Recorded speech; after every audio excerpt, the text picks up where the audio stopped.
Before I say anything else, I want to make something clear. This is not about white people. This episode is not about white people. I love this country and I love its people. But that means telling the truth about what is destroying the thing you love. This episode is about white supremacy as a legal system, as an institution, as a deliberate architect built and maintained by people at specific moments, at specific times in history. And what I'm going to show you today, with document numbers, with statute numbers, with names and dates, is that white supremacy is a rape culture. Not metaphorically, legally, structurally, deliberately. And if we do not name it, it will continue to corrode the nation I love. What's up, everybody? Welcome to another episode of The Soapbox. I'm Judius, Pinkston, your host and your urban historian. And remember to like and subscribe if you like what you hear. Get this message out to as many people as possible. That is what we hope for, and that is what we're doing. I'm stepping up on the soapbox. Let's get into it.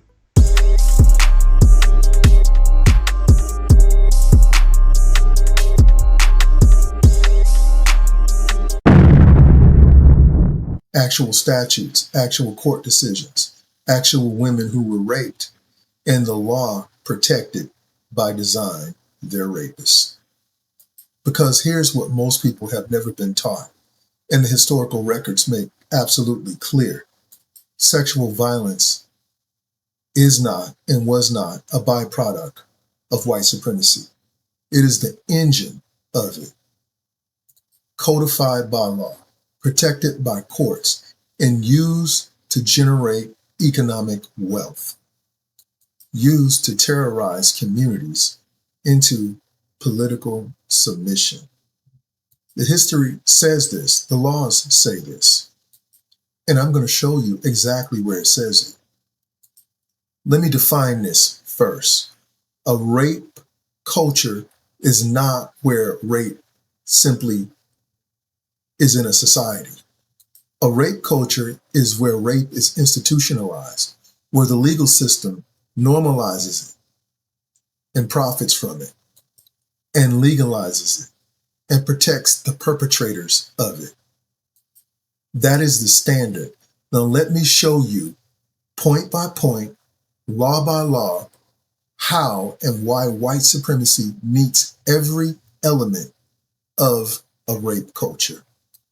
Because you need to understand that white supremacy is a rape culture. 1662, Virginia passes a law. Its name is Partis Sequitur Ventrum. That which is brought forth follows the condition of the mother.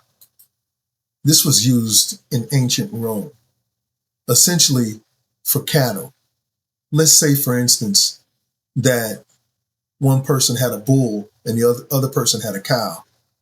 And the person with the bull mated with the person that had a cow. So the cow and the bull mated. And the offspring would belong to the owner of the cow. And they would make a deal as to who would get how many of the offspring. And so this is where this came from. It came from how they settled disputes with cattle. Here's what that law did. Before 1662, a child's legal status followed that of the father. That was English common law. Virginia changed it for one specific reason. If the child's mother was enslaved and the child was born to an enslaved woman, then every child born to an enslaved woman was also a slave. It was very simple. Regardless of who the father was, you understand what that means. It means when a white enslaver raped an enslaved woman, that means that the child born of that engagement was his property, his asset, his property. The law of 1662 turned rape into a business model.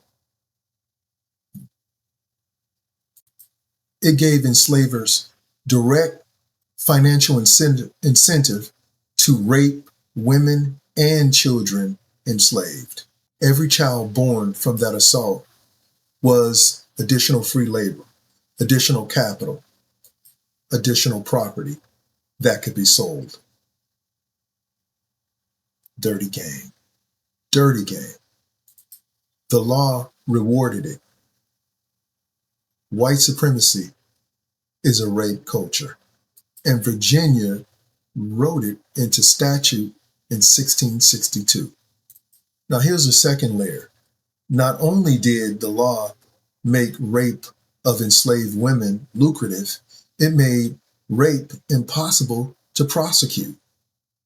Across slave-holding states, the prosecution of rape in the law explicitly excluded Black women.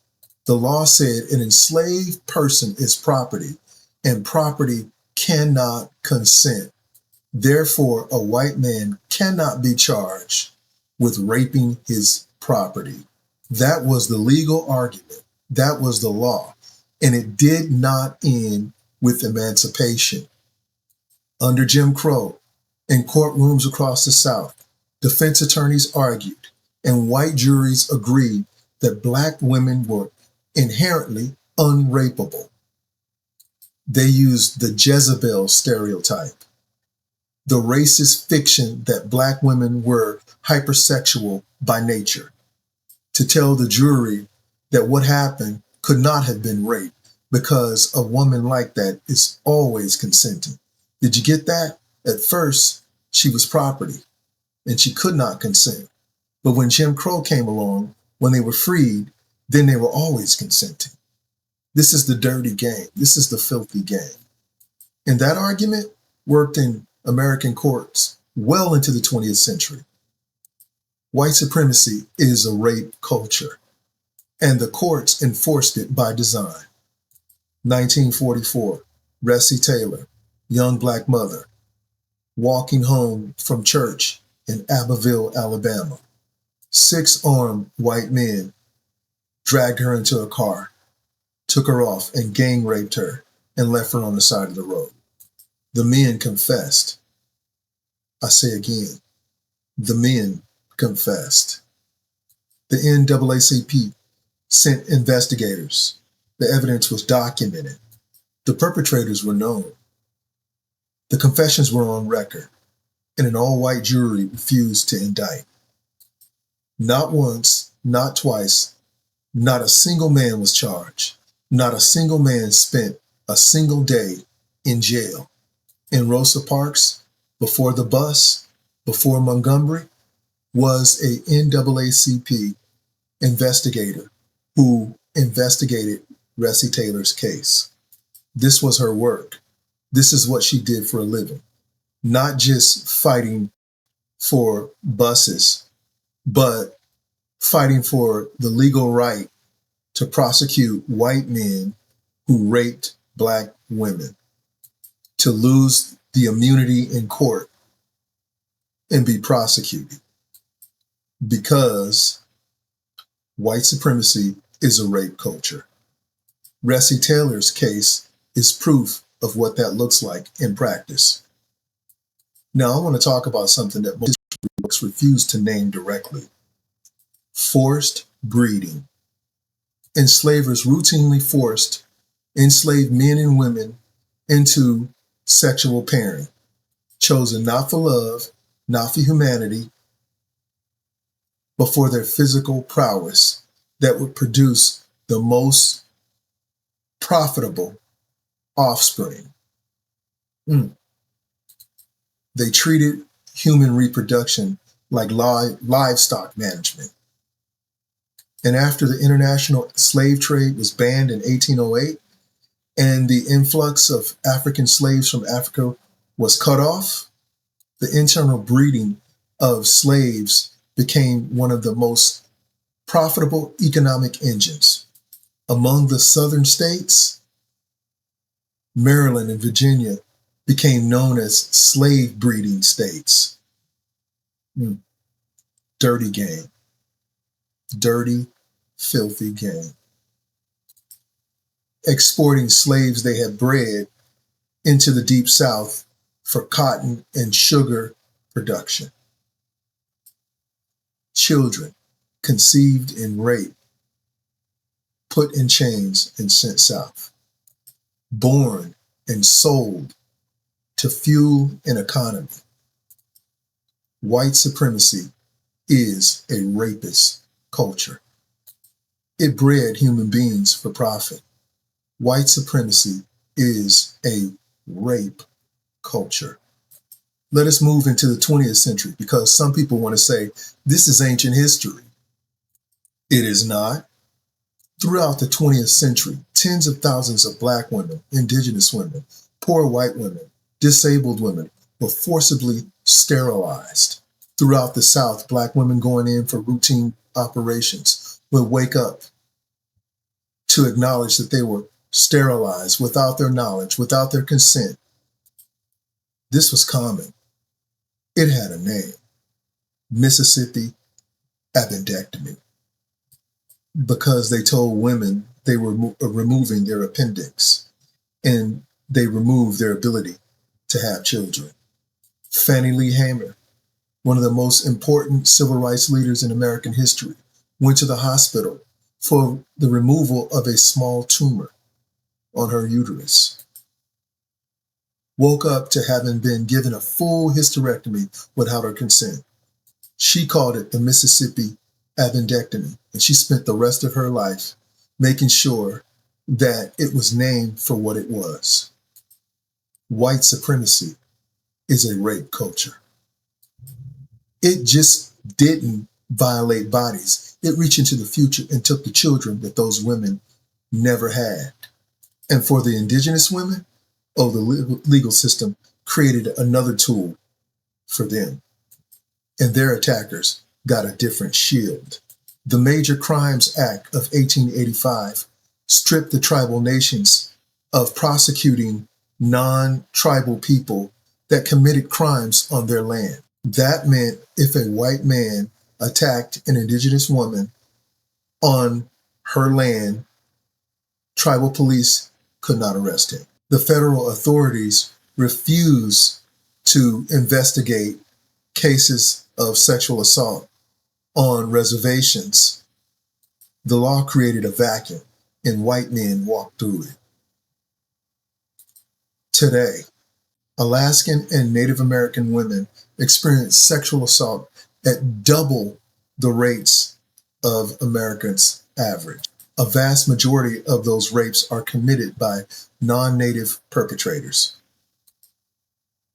The law that enabled this was passed in 1885. Its legacy is in the data right now. Right now. White supremacy is a rape culture. It built jurisdictional loopholes so crimes could never be prosecuted. Now I want to address the people who built the system in the name of Christianity. Because white supremacy has always wrapped itself in the cross. It has claimed that whiteness and Christianity are the same thing, that to be white is also to be chosen by God. But look at what they built under that claim. They built Partis Sequitum Ventrum, a law that turned rape into profit. White supremacy is a rape culture. In the book of Matthew, chapter 18, verse 6, it says, "Whoever harms one of these little ones, it would be better if a millstone was hung on their neck and they were drowned in the sea." They built laws that denied human beings' bodies protection. Genesis 1:27 says, God created mankind in his own image, imago Dei. Every person, every woman on a plantation, every child born of rape are made in the image of God. Galatians 3:28 says, there is neither neither Jew nor Greek, all are one in God, not some, all. 1 John 4:20 says, whoever claims to love God and yet hates his brother is a liar. A liar. Not misguided, not confused, a liar. White supremacy is a rape culture. And by the standard of its own claim, faith, it is a lie. A lie dressed and wrapped up in the cross. Now here's what they don't tell you. Here's where the real weight of this sits. It's not ancient history. The Partis Sequitur Ventrum law was passed in 1662. Slavery ended in 1865. That was 200 years of rape being legally rewarded. The exclusion of black women persisted into Jim Crow courts. That's within recent memory. Ressie Taylor was raped in 1944. Her rapist walked free, never having seen justice. She died in 2017. Forced sterilization continued into the 1970s. The jurisdictional loophole that allowed indigenous women to be raped, that law was not amended until 2013. 2013, the Violence Against Women Act. Not 1865, not 1965, 2013. And the legacy of this architecture, the cultural biases, the institutional stereotypes, the underreporting, the disbelieved testimonies is embedded in the justice system right now. Today, white supremacy is a rape culture, and it's still doing the job it was built to do, protecting perpetrators and abandoning victims, not through statutes alone, but now through the culture those statutes created. From where I stand, unaffiliated, not left, not right, I want to say this plainly. I love America. I love its founding promise, and I love its people, and what it has sometimes been at its best. And because I love it, I am not willing to let it rot and sit there and pretend like the rot isn't there. White supremacy as an institution is not just a moral failure. It is a structural one. And structures that are built on rape and the exploitation of children and the guarding of its perpetrators legally do not self-correct. They have to be named and dismantled. Both political parties have failed. The Democratic Party has spoken the language of justice while protecting the institutions that commit injustice. The Republican Party has spoke the language of faith while defending structures that violate everything that faith stands for. That's why we need to go back to what the founding fathers created, an unaffiliated official that does not owe or is beholden by any one party. Naming what this is not an attack on white people. It is defense of America, because a nation that cannot reckon what it has done cannot heal from it. White supremacy is a rape culture. The law proved it. The scriptures condemn it. And America, the America that I love, deserves better than the silence that surrounds it. This is not left. This is not right. Just reading the law for what it was written to do and calling it by its name. If you like what you hear and you want to be a guest on the show, to step up on your soapbox, please like and subscribe and reach out. And when it's your turn, step up. Stepping down off my soapbox. I'll catch you on the next one. Peace.